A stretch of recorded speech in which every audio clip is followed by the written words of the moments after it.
독립운동가이자 시인인 만해 스님의 열반 77주기를 맞아 추모달의제가 동국대 정각원에서 처음으로 봉행됐습니다. 조계종의 전국 교구본사 주지 스님들이 오대산 사고본 조선왕조실록과 의궤를 오대산으로 돌려줄 것과 국립시립합창단의 종교 편향 문제와 관련해 대책을 촉구했습니다. 대한불교 청년회 등 4대 종단 청년 종교인들이 도쿄올림픽을 앞두고 일본 정부의 독도 침략과 후쿠시마 식재료 제공 계획 등 올림픽 정신을 위배하는 행위를 즉각 중단할 것을 촉구했습니다. 서울 인사동 일대에서 지금까지 발굴된 가장 이른 시기의 한글 금속 활자와 조선시대 왕실 사찰의 양식을 계승한 동종 등이 무더기로 출토됐습니다. 자살 예방에 대한 종교적 역할이 강조되는 가운데 불교 상담개발원이 명상을 통해 삶의 희망과 용기를 심어주는 생명살림 법회를 진행하기로 해 관심을 모으고 있습니다.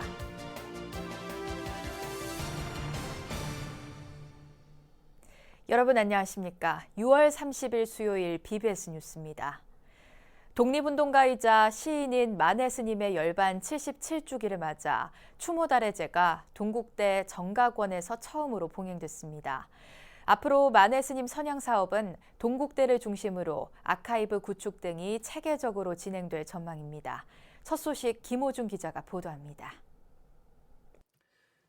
만해 스님이 열반한 지 77주년이 되는 날, 동국대 정각원에서 이를 기리는 추모 달의제가 처음으로 봉행됐습니다. 그동안 선악원에서 주관해왔던 달의제와는 선을 그은 겁니다. 부처님 제자로서 조계종립 동국대학교의 전신인 명진학교에서 수학하셨던 깊은 인연에도 불구하고 스님을 선양하는 일에 소홀했던 무거운 마음을 조금이나마 덜게 되었습니다. 실제로 만해 스님은 지금의 동국대인 명진학교 1회 졸업생이며 명진학교 부설 명진측량 강습소에서 강의하는 등 동국대와의 인연이 깊습니다. 만해 스님의 모교에서 뒤늦게나마 열리는 달의제에 후배들의 마음은 벅차 오릅니다.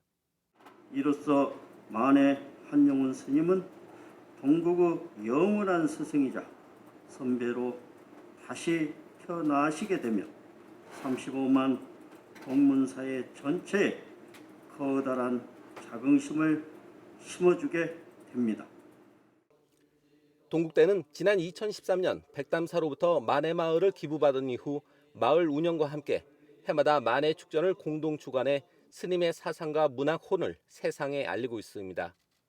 특히 올해부터 5년 동안 만해 스님에 대한 모든 자료를 망라하는 만해 아카이브 구축 사업에 초점을 맞추고 있습니다. 주식회사 한양스틸플라자의 이근창 대표님께서는 우리 동국대학교에 만해 스님 아카이브 구축기금으로 10억이라는 큰 기금을 기부하셔서 오늘 이 자리를 마련하는 데 큰 밑거름이 되어주셨습니다. 이처럼 동국대는 앞으로 만해 스님의 원적일인 6월 29일에 추모 달의제를 이어갑니다. 그동안 만해 아카이브 구축과 만해 마을 운영, 만해 축전 공동 주관에 이어 이번 추모 달의제 봉행을 계기로 동국대는 만해 스님을 선양하는 데 명실상부한 주축으로 자리매김할 전망입니다. BBS 뉴스 김호준입니다. 독립운동가이자 불교 중흥에 앞장섰던 만해 스님의 입적 77주기를 맞아 스님의 사상과 업적을 기리는 추모 행사가 열렸습니다. 재단법인 선악원은 어제 서울시 종로구 AW 컨벤션 센터에서 만해 한용운 스님 77주기 추모 달의제를 봉행하고 스님의 가르침을 이어받아 국난 극복과 한반도의 평화를 위해 노력할 것을 다짐했습니다. 추모제에는 선악원 이사장 권한대행 지광스님, 윤명석 서울 북부 보훈지청장, 홍문표, 엄태영 국민의힘 의원, 김영종 서울 종로구청장, 이승로 성북구청장 등이 참석했습니다. 선악원 이사장 권한대행 지광스님은 추모법어를 통해 만해 스님의 일관된 애국심과 자비심, 곧고 굳은 마음을 다시 한번 되새기며 포스트 코로나 시대를 열어갈 길을 준비하자고 말했습니다. 추모제에선 제천 강천사 문수합창단의 음성 공연과 창작 국악밴드 비단의 추모 공연도 펼쳐졌고 추모제에 앞서 선악원은 서울 성북구 시무장에서 만해스님 77주기 달해제를 봉행했습니다. 조계종의 전국 교구본사 주지스님들이 세계적인 기록문화유산이자 국보인 오대산 사고본 조선왕조실록과 의궤를 원래 자리인 오대산으로 돌려줄 것을 촉구했습니다. 이와 함께 찬송가 공연으로 무리를 빚고 있는 국립과 시립합창단의 종교 편향 문제와 관련해 전국 지자체의 종교 편향 대처 공문을 하달할 것을 정부에 요구하기로 했습니다. 광주 BBS 김종범 기자입니다. 불교계 차원에서 환수운동이 펼쳐지고 있는 오대산 사고본 조선왕조 실록과 의궤. 일제강점기 일본으로 반출됐다가 2006년 국내로 반환됐지만 원래 소장처인 오대산으로 돌아오지 못하고 있습니다. 정부가 효율적인 문화재 관리를 명분으로 내세우면서 현재는 서울 국립고궁박물관에 보관 중입니다. 이에 대해 불교계를 중심으로 다시 오대산으로 봉안해야 한다는 움직임이 일고 있는 가운데 오대산 올정사는 최근 환수위원회를 출범하고 본격적인 반환운동을 전개하고 있습니다. 대한불교조계종 교구본사 주지스님들도 실록과 의궤 반환을 촉구하는 결의문을 채택하는 등 힘을 보태고 나섰습니다.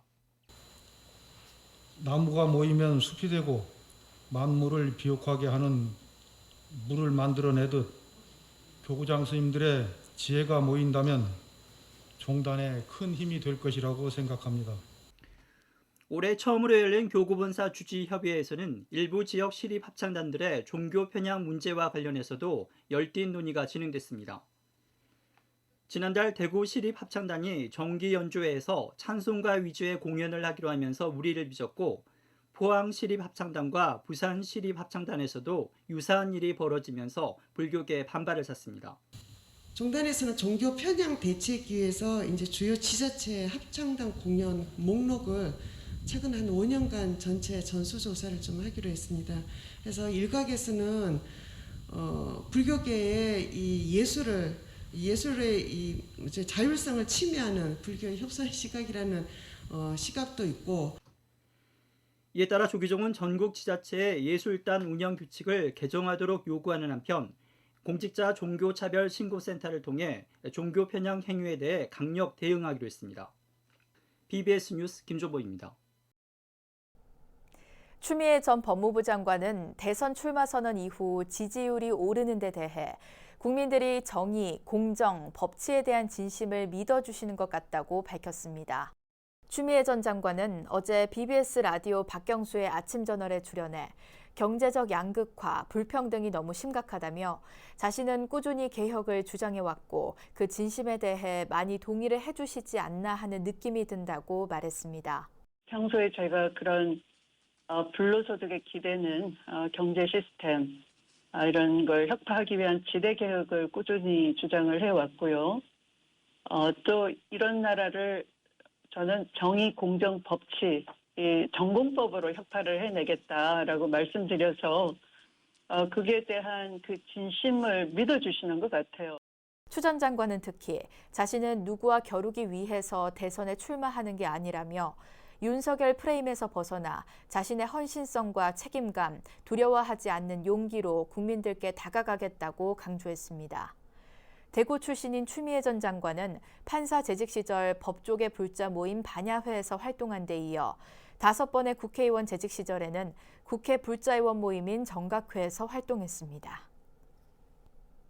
대한불교 청년회 등 4대 종단 청년 종교인들이 도쿄올림픽을 앞두고 일본 정부의 독도 침략과 원전 사고 지역인 후쿠시마 식재료 제공 계획 등 올림픽 정신을 위배하는 행위를 즉각 중단하라고 촉구했습니다.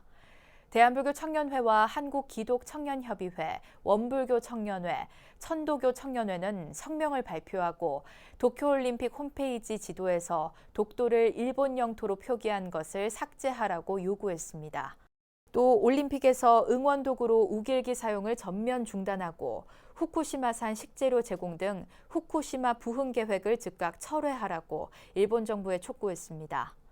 대한불교 청년회 등은 우리 정부에는 외교적 수단을 총동원해 우리 땅과 우리 주권을 수호하고 도쿄올림픽이 파행으로 추진된다면 도쿄올림픽 불참을 선언하라고 요청했습니다. 조선의 수도 한양 중심부였던 서울 인사동 일대에서 지금까지 발굴된 가장 이른 시기의 한글 금속 활자와 천문시계 등 유물이 무더기로 나왔습니다. 조선시대 왕실 사찰의 동종 양식을 계승한 동종도 발굴돼 관심을 모으고 있습니다. 전경윤 기자입니다. 조선의 수도 한양의 중심부인 서울 인사동 일대 발굴 조사 지역에서 조선 세종 당시 유물이 무더기로 출토됐습니다. 특히 15세기 한글 창제 당시에 자음이 표기된 금속 활자가 처음으로 발굴됐습니다. 지금까지 나온 한글 금속 활자 가운데 가장 이른 시기인 15세기 중반에 제작된 것으로 훈민정음 창제 시기에 사용되던 동국 정운식 표기법을 쓰고 있습니다. 또 조선시대 금속 활자의 정수로 1434년 세종 때 제작된 갑인자로 추정되는 한자 금속 활자도 출토됐습니다. 이는 1450년 무렵 독일 구텐베르크의 인쇄 시기보다 앞서 제작된 것으로 세계적으로도 가치가 있는 유물이라는 평가입니다. 서지학을 전공하는 사람 입장에서는 정말 애타게 기다리던 유물이 나오게 된 게 너무나 감격스럽습니다.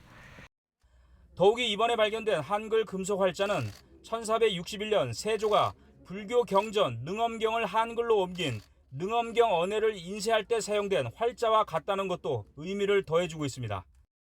한글 금속 활자하고 한문 금속 활자가 이제 여러 종류가 이렇게 포함돼서 혼용이 돼서 지금 나온 걸로 저희가 확인이 됐고요.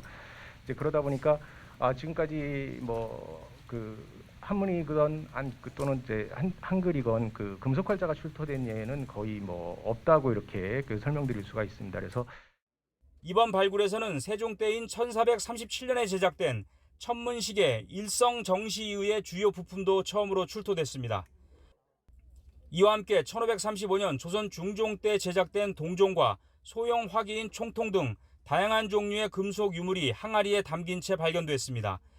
이번에 발견된 동종은 앞서 15세기에 제작된 금강산 유점사 청동 범종이나 해인사 동종, 흥천사 동종 등 조선 왕실 사찰의 동종 양식을 계승하고 이후에 제작된 가평 현등사, 봉선사 종과 유사한 양식을 보여 연구 가치가 높다는 분석입니다.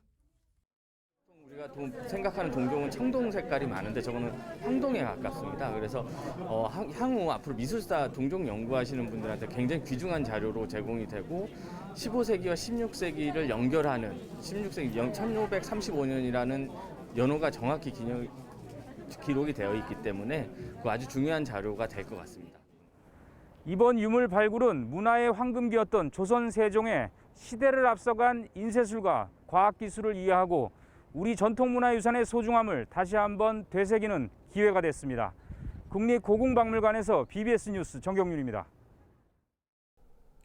한국불교문화사업단이 지난 24일부터 27일까지 서울 코엑스에서 열린 제36회 서울국제관광박람회에서 최우수 부스 운영상을 수상했습니다. 안전한 여름 휴가를 주제로 진행된 이번 박람회에서 문화사업단은 코로나 시대에도 누구나 즐길 수 있는 청정 여행인 템플스테이와 사찰 음식을 홍보해 호응을 이끌어냈습니다. 이와 함께 연꽃 등과 단주 만들기 등 가정에서 간단하게 템플스테이를 체험해 볼 수 있는 키트도 무료로 배포했고 국내외 여행업계 관계자를 대상으로 실시간 온라인 상담도 진행했습니다. 특히 소규모로 진행되는 기차 여행 템플스테이, 백신 접종자 인센티브를 받을 수 있는 템플스테이 할인, 코로나19 방역 의료진 등을 위한 무료 템플스테이 안내 등으로 방문객들의 큰 호응을 얻어 최우수 부스 운영상을 수상하게 됐습니다. 자살 예방에 대한 종교적 역할이 강조되는 상황에서 부처님 생명 존중 사상의 가치를 담은 불교계의 활동 영역이 확대되고 있습니다. 지구촌의 정신문화를 이끄는 불교 명상을 통해 삶의 희망과 용기를 심어주기 위한 생명살림 법회가 불교 상담개발원 주도로 진행됩니다. 정영석 기자가 전합니다. 우리나라의 자살 사망자 수는 인구 10만 명당 26.9명입니다. 2019년을 기준으로 한 이 자살률 통계치는 경제협력개발기구 OECD 회원국 가운데 가장 높습니다. 우리나라는 뒤늦게 OECD에 가입한 동유럽 국가 리투아니아에 지난 2017년 한 차례 1위 자리를 내줬지만 자살률 줄이기는 현 정부 100대 국정과제에 들 만큼 중대 현안입니다. 자살률을 낮추기 위한 사회 각계의 강보미한 협력이 필요한 상황에서 불교계가 생명 존중 문화 확산과 자살 예방을 위해 나섰습니다. 불교 상담 개발원이 마련한 생명살림법회, 세계적 열풍의 마음 수행법인 불교 명상을 통해 생명 존중 문화를 정착시키는 일에 앞장선다는 계획입니다. 명상을 활용한 자살 예방 프로그램의 결과를 바탕으로 해서 매해 생명살림 법회가 그리고 생명살림 법회의 내용이 더 충실하게 지금 채워지고 있습니다. 생명살림 법회는 올 후반기부터 서울 조계사와 봉은사, 수원 복령사, 부산 범어사 등 4곳에서 펼쳐집니다. 사무량신과 화두 명상, 기도 연불 명상, 움직임 명상 등의 강의를 불교 상담 개발원장 선업 스님이 직접 맡았습니다. 민관 협업 체계 구축으로 이루어진 이 법석은 무료로 참가할 수 있고 특히 자살 위험이 높은 취약계층을 집중 관리한다는 계획입니다. 정신적으로 상처를 입은 많은 국민들 정신 건강에 정말 도움이 되는지에 대해서 많이 궁금해하고 있는데요. 저희가 생명살림 법회를 통해서 지속적으로 명상의 우수성, 명상의 탁월성을 계속해서 전파하고 있고요. 살생을 금하고 무생물에도 불성이 깃들어 있다는 가르침을 펼치는 불교는 자살 예방에 가장 부합하는 종교로 꼽힙니다. 불교 상담 개발원 주도로 진행되는 이번 생명살림 법회에선 부처님 생명 존중 사상의 가르침을 담은 명상 프로그램들이 선보일 것으로 보입니다. BBS 뉴스 정혜석입니다. 제주 약천사 회주와 영천 은혜사 조실을 지낸 포산당 해인 대종사의 열반 5주기를 맞아 약천사 경내에서 추모 달해제가 봉행됐습니다. 약천사 포산 문도회 주관으로 열린 추모 달해제는 문도회와 은혜사 스님들이 참석했고 약천사 주지 덕조 스님이 해인 대종사의 입적 4개월 전 기기암에서 녹음한 스님의 생전 연부를 들으며 생전의 스님을 추억하는 뜻깊은 자리도 마련됐습니다. 눈물 날 만큼 보고 싶고 문 열고 평소처럼 들어올 것만 같은 모습을 잠시도 잊어본 적이 없습니다. 그동안 팔공산 은혜사에서 봉행되던 추모달해제가 제주 약천사에서 봉행되면서 대종사가 입척한 뒤 품계를 받았던 가사가 약천사 영전에 봉안됐습니다. 내일부터 하반기가 시작되는데요. 내일부터 기부금 단체에 대해 전자영수증 발급 제도가 도입됩니다. 또 10월부터는 어린이 보호구역에선 원칙적으로 모든 차량의 주정차가 금지됩니다. 하반기부터 달라지는 제도를 박관우 기자가 보도합니다. 7월 1일 내일부터 방송 매체의 구분 없이 중간 광고가 허용됩니다. 지상파와 유료 방송 간의 차등 규제를 해소하기 위해 방송법 시행령 관련 규정을 고쳤습니다. 동일 서비스, 동일 규제 원칙으로 공정한 경쟁 환경을 보장하기 위한 조치입니다. 중간 광고 허용은 광고 총량은 물론 가상 광고와 간접 광고 기간에도 방송 매체에 구분 없이 똑같이 적용됩니다. 또 내일부터 전자기부금 영수증 제도가 도입됩니다. 국세청 홈택스의 발급 시스템을 갖추고 지난 3개월간 시범 운영을 거쳤습니다. 특히 기부자의 기부금 내역이 연말정산 자동화 서비스에 자동 반영돼 연말정산 시 기부금 영수증을 별도 제출할 필요가 사라졌습니다. 이와 함께 7월과 9월은 재산세를 내는 달입니다.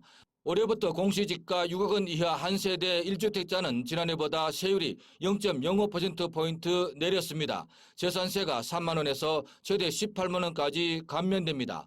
최근 여당은 공시가 9억 원 이하까지 감면 대상을 늘리는 법안을 국회에 상정했습니다. 오는 12월부터 전국 어디서나 주민등록증을 신규 발급받을 수 있습니다. 지금은 주민등록증을 새로 발급받으려면 거주지 관할 시군구를 방문해야 합니다. 그러나 12월부터는 전자민원창구에 사진을 미리 등록해서 발급받을 수 있습니다. 다만 사진 등록 다음 정상 근무일까지 해당 읍면동 주민센터를 방문해 지문을 등록해야 합니다. 내일 7월 1일부터 법정 최고금리가 연 24%에서 20%로 4%포인트 내려갑니다. 금융회사 대출은 물론 개인 간의 거래에도 적용됩니다. 이번 조치로 20% 이상 금리로 돈을 빌린 208만 명의 이자 부담이 해마다 4,830억 원 줄어들 것으로 보입니다. 또 잘못 송금한 돈을 보다 쉽게 돌려받을 수 있는 반환 제도가 다음 주 화요일 오는 6일부터 시행됩니다. 앞으로 어린이 보호구역 내에서는 원칙적으로 모든 차량의 주정차가 금지됩니다. 통학용 차량의 승하차는 경우에도 차량의 종류와 시간 등을 정해 일정한 장소에서만 예외적으로 허용됩니다. BBS 뉴스 박관우입니다. 이어서 꼭 짚어봐야 할 공감 뉴스들을 모아봤습니다. 오늘의 알찬 뉴스입니다. 문화체육관광부가 한국콘텐츠진흥원과 함께 방송 영상 콘텐츠 기획개발 작품의 유통을 활성화하기 위해 방송 콘텐츠 기획개발 지식재산 유통 상담회를 개최했습니다. 문체부는 국내외 온라인 동영상 서비스, OTT 사업자들이 원작 독점 콘텐츠 제작과 확보를 위해 투자를 확대하는 상황에서 국내 중소제작사가 OTT 사업자들과 만나 제작 투자 유치와 공동 제작, 선판매 등의 사업화 기회를 모색할 수 있도록 행사를 마련했다고 설명했습니다. 한국학중앙연구원 신임 이사장에 문화재청장을 지낸 유홍준 명지대 석좌 교수가 선임됐습니다. 연구원 측은 유홍준 신임 이사장이 미술사학자로서 2002년 대한민국 최초로 학부과정의 독립학과로 개설된 명지대학교 미술사학과 교수를 맡아 후학 양성과 학문 발전에 힘써왔다고 밝혔습니다. 국립중앙도서관이 해외에서 온 한국학 연구자들이 국립중앙도서관을 연구 거점으로 연구활동에 매진할 수 있도록 7월부터 해외 한국학 연구자 레지던시 프로그램을 본격 운영한다고 밝혔습니다. 신청 자격은 6개월 이상 국내 연구 목적으로 체류 예정인 해외 대학과 연구기관 소속 한국학 교수와 연구원 등으로 선발된 연구자는 더 확대된 국립중앙도서관 소장 자료와 국내외 학술 데이터베이스를 이용할 수 있습니다. 불교 상담개발원이 하반기에 서울 조계사 등 주요 사찰에서 명상을 활용한 생명존중 자살예방 법회를 봉행하기로 했습니다. 불교 명상을 통해 삶의 희망과 용기를 불어넣어주기 위한 노력들이 하루 평균 40명 가까이가 자살하고 우울증 발생률도 세계 1위인 대한민국의 현실을 바꾸는데 소중한 밑거름이 되길 바랍니다. 이상으로 6월 30일 수요일 BBS 뉴스를 마칩니다. 여러분 고맙습니다.